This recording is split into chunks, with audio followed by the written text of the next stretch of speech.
রাধে রাধে। ওম নমো ভগবতে বাসুদেবায়। ওম নমো ভগবতে বাসুদেবায়। ওম নমো ভগবতে বাসুদেবায়। শ্রীমদ্ ভাগবত চতুর্থ স্কন্দ পুষণম সপ্তম অধ্যায় যজ্ঞের যজ্ঞানুষ্ঠান। শ্লোক 41। অগ্নিরুবাচ তেজসা অহম সুসমৃদ্ধ তেজা ঐব্যম বহেশদর আজ্যসিক্তম তম যজ্ঞম পঞ্চবিদম চ পঞ্চভি শিষ্টম ইয়জুর্বি প্রণত অস্মি যজ্ঞম। অনুবাদ। অগ্নিদেব বললেন, এ ভগবান, আমি আপনাকে আমার সশ্রদ্ধ প্রণতি নিবেদন করি, কারণ আপনার কৃপায় আমি প্রজ্বলিত অগ্নির মতো তেজস্বী এবং যজ্ঞে নিবেদিত ঘৃত মিশ্রিত অভি স্বীকার করি। যজুর্বেদ অনুসারে 5 প্রকার হবি আপনারই বিভিন্ন শক্তি এবং 5 প্রকার বৈদিক মন্ত্রে আপনি পূজিত হন। যজ্ঞ বলতে পরমেশ্বর ভগবান আপনাকেই বোঝানো হয়। শ্লোক 42।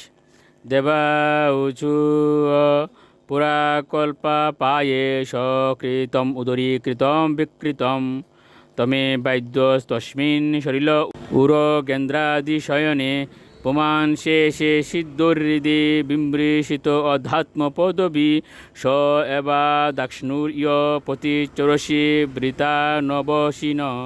অনুবাদ। দেবতারা বললেন, এ ভগবান, পূর্বে প্রলয়ের সময় আপনি জড়জগতের বিভিন্ন শক্তি সংরক্ষণ করেছিলেন।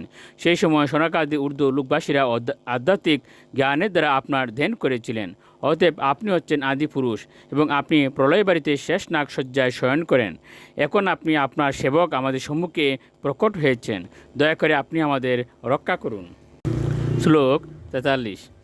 গন্ধর্বা উচু অংশাস্তে দেব মরিচাদ এতে ব্রহ্মেন্দ্রাদা দেবগণা রুদ্র পুরুগা ক্রীড়াবাণ্ডম বিশ্বমিদম ঈশ্ব বিভূমন তস্মৈ নিত্যম নাথ নমস্তে করবাম। অনুবাদ। গন্ধর্বেরা বললেন, এ ভগবান, শিব, ব্রহ্মা, ইন্দ্র আদি সমস্ত দেবতাগণ এবং মরীচি আদি মহর্ষিগণ কেবল আপনার দেহের বিভিন্ন অংশ। আপনি হচ্ছেন পরম শক্তিমান বিভু। সমগ্র বিশ্ব আপনার ক্রিয়ার উপকরণ মাত্র। আমরা সর্বদাই আপনাকে পরমেশ্বর ভগবান বলে স্বীকার করি এবং আমরা আপনাকে আমাদের সশ্রদ্ধ প্রণতি নিবেদন করি। শ্লোক 44।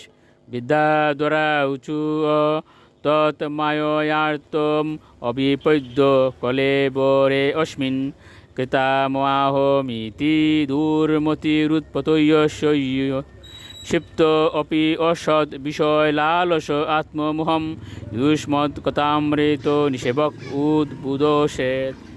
অনুবাদ।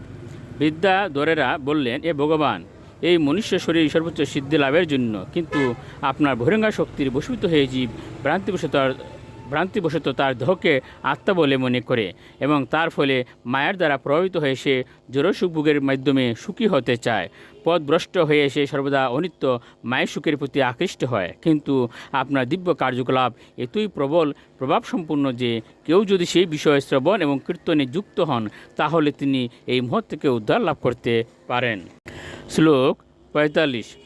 ব্রাহ্মণা উচু তম ক্রতুস্তম অবিস্তম উতাস স্বয়ং তম হি মন্ত্র সৌমিদর্ভপাত্রানি চ তম সদস্য ঋত্বিজু দম্পতি দেবতা অগ্নি উত্তম সদাসুম আজ্যম পশু। অনুবাদ। ব্রাহ্মণগণ বললেন, হে ভগবান, আপনি সাক্ষাৎ যজ্ঞপুরুষ। আপনি আপনি অগ্নি, আপনি বৈদিক যজ্ঞমন্ত্র, আপনি সমিদ, আপনি শিকা, আপনি কুশ এবং আপনি যজ্ঞপাত্র। আপনি যজ্ঞ অনুষ্ঠানকারী পুরোহিত, আপনি ইন্দ্রাদি দেবতা এবং আপনি যজ্ঞের পশু।